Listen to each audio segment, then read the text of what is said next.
ಶಾಸಕರ ಆಂತರಿಕ ಭಿನ್ನಮತ ಹೆಚ್ಚಳ ಆಗ್ತಾ ಇದೆ. ದಿನೇ ದಿನೇ ಭಿನ್ನಾಭಿಪ್ರಾಯಕ್ಕೆ ಬ್ರೇಕ್ ಹಾಕೋಕೆ ಮಾಜಿ ಪ್ರಧಾನಿ ಎಚ್.ಡಿ. ದೇವೇಗೌಡರು ಈಗ ಅಖಾಡಕ್ಕಿಳಿತಾ ಇದ್ದಾರೆ. ಎಲ್ಲ ರೀತಿಯ ತಯಾರಿಗೆ ಈಗ ಮಾಡ್ಕೊಳ್ತಾ ಇದ್ದಾರೆ. ಯಾಕೆಂದರೆ JDSನಲ್ಲಿ 18 ಶಾಸಕರಿದ್ದಾರೆ.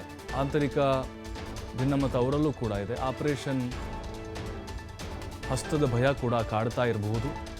ಯಾಕೆಂದರೆ DK ಶಿವಕುಮಾರ್ ಆಲ್ರೆಡಿ ಪ್ಲಾನ್ ಮಾಡಿದ್ದಾರೆ ಅನ್ನೋಂಥ ಚರ್ಚೆ ರಾಜಕೀಯ ವಲಯದಲ್ಲಿ ಆಗ್ತಾ ಇದೆ. ಕೆಲವೇ ಕ್ಷಣಗಳಲ್ಲಿ JP ಭವನದಲ್ಲಿ ಸಭೆ ಮಾಡ್ತಾರೆ ಕುಮಾರಸ್ವಾಮಿ ದೇವೇಗೌಡರ ನೇತೃತ್ವದಲ್ಲಿ. ಅಸಮಾಧಾನ ಶಾಸಕರ ದೂರಿನ ಬಗ್ಗೆ ಚರ್ಚೆ ನಡೆಸುವಂತಹ ಸಾಧ್ಯತೆಗಳಿದ್ದಾವೆ. ಶಾಸಕ GT ದೇವೇಗೌಡರ ಬಗ್ಗೆ ಕೂಡ ದಳಪತಿಗಳು ಚರ್ಚೆಯನ್ನು ನಡೆಸ್ತಾರೆ. ಯಾಕಂದರೆ ಅವರು ಪಕ್ಷ ಬಿಟ್ಟು ಹೋಗ್ಬೋದು ಅನ್ನುವಂಥ ಚರ್ಚೆಗಳು ಆರಂಭದಲ್ಲಿ ಕೇಳಿ ಬರ್ತಾ ಇತ್ತು. ಅಂತರ ಕಾಯ್ದುಕೊಂಡಿದ್ದಾರೆ. ದೇವೇಗೌಡರ ಸಮ್ಮುಖದಲ್ಲೇ ಅಸಮಾಧಾನ ಶಮನಕ್ಕೆ ಕುಮಾರಸ್ವಾಮಿ ಈಗ ಸಜ್ಜಾಗಿದ್ದಾರೆ. ಇನ್ನು 3/2 ಶಾಸಕರನ್ನ ಸೆಳೆಯುವಂತಹ ಪ್ರಯತ್ನವನ್ನು DK ಶಿವಕುಮಾರ್ ಅವರು ಮಾಡಿದ್ದಾರೆ ಅನ್ನುವಂಥದ್ದನ್ನು ಈಗಾಗಲೇ ಕುಮಾರಸ್ವಾಮಿ ಕೌಂಟರ್ ಕೊಟ್ಟಿದ್ದಾರೆ. ಅದೆಲ್ಲದಕ್ಕೂ ಕೂಡ ಉತ್ತರ ಕೊಡಲಿಕ್ಕೆ ನಾವೆಲ್ಲರೂ ಒಟ್ಟಾಗಿದ್ದೇವೆ ಅನ್ನುವಂಥ ಒಂದು ಸಂದೇಶವನ್ನು ಕೊಡಲಿಕ್ಕೆ ಈ ಸಭೆ ಬಹಳ ಮಹತ್ವ ಪಡೆದುಕೊಂಡಿದೆ.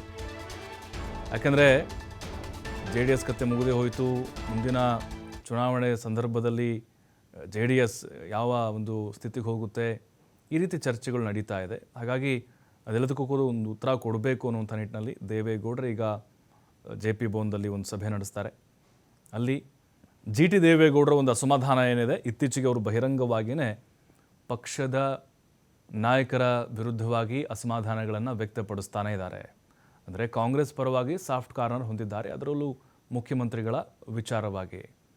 ಬಟ್ ಕುಮಾರಸ್ವಾಮಿಯವರು ಪದೇ ಪದೇ ಹೇಳ್ತಾ ಇರ್ತಾರೆ, ಗಂಡ ಹೆಂಡತಿ ಜಗಳ ಇದ್ದಂಗೆ GT ದೇವೇಗೌಡರದು JDSನದ್ದು ಅಂತ.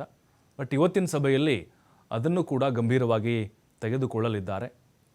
ಏನೆಲ್ಲ ತಂತ್ರಗಾರಿಕೆಯನ್ನು ಮಾಡಿ ಶಾಸಕರನ್ನು ವಿಶ್ವಾಸಕ್ಕೆ ತೆಗೆದುಕೊಳ್ಳಬೇಕು ಅನ್ನೋದ್ರ ಬಗ್ಗೆ, ಮತ್ತು ಶಾಸಕರು ಕೆಲವೊಂದಿಷ್ಟು ದೂರುಗಳನ್ನು ಕೂಡ ಕುಮಾರಸ್ವಾಮಿಯವ್ರ ಮುಂದೆ ಕೊಟ್ಟಿದ್ದಾರೆ.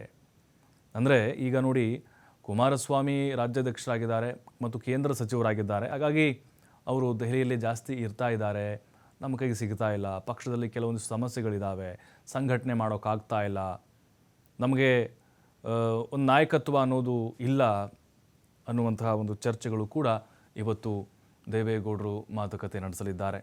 ಯಾಕೆಂದರೆ ನಿಖಿಲ್ ಕುಮಾರಸ್ವಾಮಿಯವರ ಸೋಲಿನ ಬಳಿಕ JDSನಲ್ಲಿ ನಾವು ನೋಡ್ತಾ ಇದ್ದೀವಿ, ಅಂತರವನ್ನು ಕಾಯ್ದುಕೊಳ್ತಾ ಇದ್ದಾರೆ ನಾಯಕರು, ಸಭೆಗಳನ್ನು ಮಾಡ್ತಾ ಇಲ್ಲ, ಸಂಘಟನೆಗೆ ಹೆಚ್ಚು ಪ್ರಾಶಸ್ತ್ಯವನ್ನು ಕೊಡ್ತಾ ಇಲ್ಲ, ಪಕ್ಷವನ್ನು ಮತ್ತೆ ದೊಡ್ಡ ಮಟ್ಟದಲ್ಲಿ ಬಲಪಡಿಸಬೇಕಾಗಿದೆ. ಈ ರೀತಿಯಾಗಿ ಎಲ್ಲ ವಿಷಯಗಳು ಚರ್ಚೆಗೆ ಬರುತ್ತೆ. ಮತ್ತಷ್ಟು ಮಾಹಿತಿ LN ಸ್ವಾಮಿ ನೀಡ್ತಾರೆ. LN ಸ್ವಾಮಿ, ಈಗ ಇವತ್ತಿನ JDS ಸಭೆ ಎಷ್ಟು ಮಹತ್ವ ಪಡೆದುಕೊಂಡಿದೆ? ಯಾಕೆಂದರೆ ಒಂದು ನಾಯಕತ್ವ ಇಲ್ಲ, ನಮಗೆ ಸಭೆಗಳನ್ನ ಮಾಡ್ತಾ ಇಲ್ಲ, ಕಾರ್ಯಕರ್ತರ ನಾಯಕರು ವಿಶ್ವಾಸಕ್ಕೆ ತೆಗೆದುಕೊಳ್ತಾ ಇಲ್ಲ, ಸಾಕಷ್ಟು ದೂರುಗಳು MLAಗಳಿಂದ ಇದ್ದಾವೆ. ಈ ಆಂತರಿಕ ಕಚ್ಚಾಟಕ್ಕೆ ಯಾವ ರೀತಿ ಬ್ರೇಕ್ ಹಾಕ್ಬೋದು ಇವತ್ತು? ಇವತ್ತು JDS ಪಕ್ಷದ ಮಹತ್ವದ ಸಭೆ ಇದೆ. ಒಂದು, ಆಂತರಿಕ ಸಮಸ್ಯೆಗಳು JDS ವಲಯದಲ್ಲೂ ಕೂಡ ಸಾಕಷ್ಟು ಮೇಲ್ನೋಟಕ್ಕೆ ಬರ್ತಾ ಇದೆ ಅನ್ನೋದು ಕೂಡ ಸ್ಪಷ್ಟವಾಗಿರುವಂತದ್ದು. ಒಂದು ಕಡೆ ಪಕ್ಷದ ಮುಂದಾಳತ್ವ ವಹಿಸೋದಕ್ಕೆ ಸಮರ್ಥವಾದ ನಾಯಕರು ಕೊರತೆ ಇದೆ ಅನ್ನೋದು ಈಗಾಗಲೇ ಪಕ್ಷದ ಆಂತರಿಕ ವಲಯದಲ್ಲಿ ಚರ್ಚೆ ಆಗ್ತಾ ಇದೆ. ಅಂದ್ರೆ ಈಗಾಗಲೇ ಶಾಸಕಾಂಗ ಪಕ್ಷದ ನಾಯಕತ್ವಕ್ಕೆ ಸುರೇಶ್ ಬಾಬು ಅವರಿಗೆ ಅಧಿಕಾರ ವಹಿಸಲಾಗಿದೆ. ಆದ್ರೆ ಒಂದಿಷ್ಟು ನಾಯಕರ ಜೊತೆ, ಶಾಸಕರ ಜೊತೆ ಹೊಂದಾಣಿಕೆ ಕೊರತೆ ಆಗ್ತಾ ಇದೆ ಅನ್ನೋದು ಈಗಾಗಲೇ ಕೇಂದ್ರ ಸಚಿವ ಹಾಗೂ JDS ರಾಜ್ಯಾಧ್ಯಕ್ಷರಾದಂತ ಕುಮಾರಸ್ವಾಮಿಗೆ ದೂರನ್ನ ನೀಡಿದ್ರು.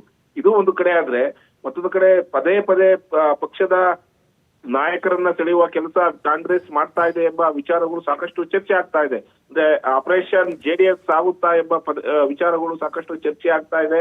ಹಾಗಾಗಿ ಹಲವು ಸಮಸ್ಯೆಗಳಿಗೆ ಫುಲ್ ಸ್ಟಾಪ್ ಹಾಕೋದಕ್ಕೆ ಇವತ್ತು JDS ನಾಯಕರ ಸಭೆಯನ್ನು ಕರೆದಿರೋದು. ಪ್ರಮುಖವಾಗಿ ಈ JDS ಸಭೆಯಲ್ಲಿ ಮಾಜಿ ಪ್ರಧಾನಿಯಾದಂತಹ ದೇವೇಗೌಡರು ಸೇರಿದಂತೆ ಕೇಂದ್ರ ಸಚಿವ ಕುಮಾರಸ್ವಾಮಿ ಅವರ ನೇತೃತ್ವದಲ್ಲಿ ಸಭೆ ನಡೀತಾ ಇರುವಂತದ್ದು. ಒಂದು ಕಡೆ ಪಕ್ಷದ ಆಂತರಿಕ ಸಮಸ್ಯೆಗಳನ್ನ ಎಲ್ಲದಕ್ಕೂ ಫುಲ್ ಸ್ಟಾಪ್ ಹಾಕ್ಬೇಕು ಅನ್ನೋದು ಸ್ವತಃ ದೇವೇಗೌಡ್ರೆ ಅಖಾಡಕ್ಕಿಳಿತಾ ಇರೋದ್ರಿಂದ ಒಂದಿಷ್ಟು ನಾಯಕರ ಮನವೊಲಿಕೆ ಪ್ರಯತ್ನವೂ ಕೂಡ ಆಗುತ್ತೆ. ಯಾಕಂದ್ರೆ ಈಗಾಗಲೇ ಸಾಕಷ್ಟು ಬಿಜೆಪಿಯಲ್ಲೂ ಕೂಡ, ಅಂದ್ರೆ ಮೈತ್ರಿ ಪಕ್ಷ ಬಿಜೆಪಿಯಲ್ಲೂ ತಮ್ಮದೇ ಆದಂತಹ ಆಂತರಿಕ ಸಮಸ್ಯೆ, ಪಕ್ಷದ ಆಂತರಿಕ ಸಮಸ್ಯೆಗಳು, ನಾಯಕರ ಬಣಬಡಿದಾಟಗಳು ಇದೆ.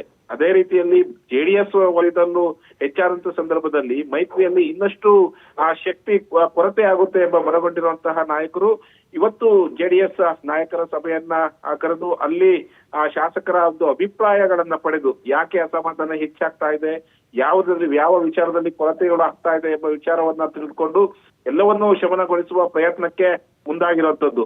ಜೊತೆಗೆ ಈಗಾಗಲೇ ಮುಂಬರುವ ಚುನಾವಣೆಗಳಿಗೆ ಅಂದ್ರೆ ಸ್ಥಳೀಯ ಸಂಸ್ಥೆಯ ಚುನಾವಣೆಗಳಿಗೆ ಈಗಲಿಂದಲೇ ತಯಾರಾಗಬೇಕು. ಪಕ್ಷ ಸಂಘಟನೆಯಲ್ಲೂ ಕೂಡ ಪಕ್ಷ ಹಿಂದಿದೆ, ಪಕ್ಷದ ನಾಯಕರು ಸಾಕಷ್ಟು ಹಿಂದುಳಿದಿದ್ದಾರೆ.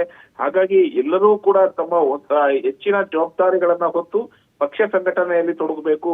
ಜೊತೆಗೆ ಈ ಹಿಂದೆ ಸೋತಂತಹ ಹಾಗೂ ಮಾಜಿ ಶಾಸಕರನ್ನು ಕೂಡ ವಿಶ್ವಾಸಕ್ಕೆ ತೆಗೆದುಕೊಂಡು Okay. ಆಯಾ ಬೂತ್ ಮಟ್ಟದಲ್ಲಿ ತಮ್ಮ ಪಕ್ಷ ಸಂಘಟನೆ ಮಾಡಬೇಕು ಅನ್ನೋದು ಸದ್ಯ ಜೆಡಿಎಸ್ ವರಿಷ್ಠರ ಮುಂದೆ ಇರುವಂತ ಒಂದು ಸವಾಲು. ಹಾಗಾಗಿ ಇವತ್ತಿನ ಸಭೆಯಲ್ಲಿ ಎಲ್ಲದಕ್ಕೂ ಫುಲ್ ಸ್ಟಾಪ್ ಬೀಳುತ್ತಾ ಅನ್ನೋದು ಕೂಡ ಕಾದ್ ನೋಡ್ಬೇಕಾಗಿದೆ ಪ್ರಭು. ಥ್ಯಾಂಕ್ ಯು ಎಲ್ ಎನ್ ಸ್ವಾಮಿ.